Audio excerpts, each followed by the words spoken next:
Cricket বিষয়ক জনপ্রিয় website ক্রিকবাজের খবর অনুযায়ী শ্রীলঙ্কার বিপক্ষে চলমান টেস্ট সিরিজ শেষেই টেস্ট অধিনায়কত্ব থেকে সরে দাঁড়াতে যাচ্ছেন শান্ত। সূত্র বলছে শ্রীলঙ্কা সফর শেষ হলেই তিনি এই সিদ্ধান্ত বোর্ডকে জানাবেন। তবে সেটা আনুষ্ঠানিকভাবে সিরিজের পরপরই হবে নাকি কিছুটা সময় নিয়ে তা নির্ভর করছে বিসিবির সঙ্গে আলোচনার উপর।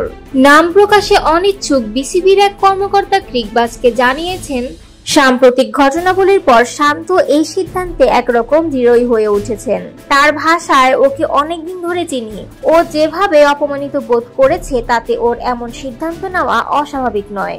1 বছরের জন্য টেস্ট দলের দায়িত্ব পাওয়ার পর শান্ত তার ঘনিষ্ঠদের সঙ্গে দীর্ঘ আলোচনা করেই এই সিদ্ধান্ত নিয়েছেন বলে জানা গেছে। এর আগে ওয়ানডে দলের অধিনায়কত্ব হারিয়েছেন তিনি, তার জায়গায় এসেছেন মেহেদী হাসান মিরাজ।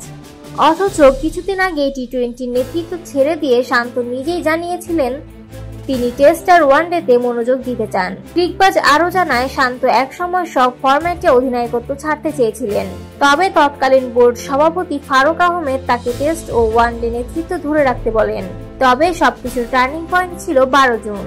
শান্তকে না জানিয়ে হঠাৎ ওয়ানডে দলের নতুন অধিনায়ক ঘোষণা করা হয়।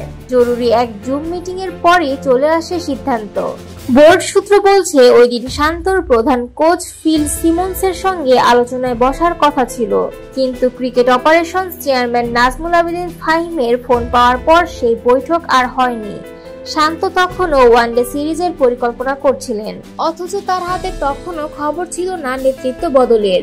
তবে বিসিবির সভাপতি আমিনুল ইসলাম বুলবুল বলেছেন, শান্তর অধিনায়কত্ব কেড়ে নেওয়া হয়নি, বরং বোর্ডের সম্মিলিত সিদ্ধান্তেই পরিবর্তন আনা হয়েছে এবং শান্ত সেই সিদ্ধান্তে খেলোয়াড় সুলভ মনোভাবে সাড়া দিয়েছেন।